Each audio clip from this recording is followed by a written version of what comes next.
আসসালামু আলাইকুম বন্ধুরা, আজকের রেসিপি দেখো মিক্স ভেজিটেবলস আর চিকেন কষা। আমি তেল দিয়েছি, দিয়ে তাতে পেঁয়াজ দিয়ে নাড়াচাড়া করছি। একটু লাল লাল হবে,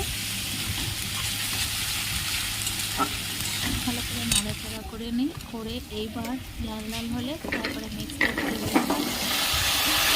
দিয়ে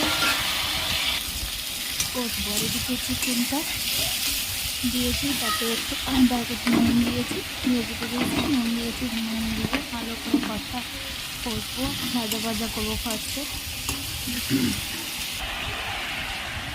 তারপর দেখো মশলা দিচ্ছি, যা যা মশলা লাগে। তবে ভেজিটেবলে কোনো আদা রসুন আমি ব্যবহার করিনি,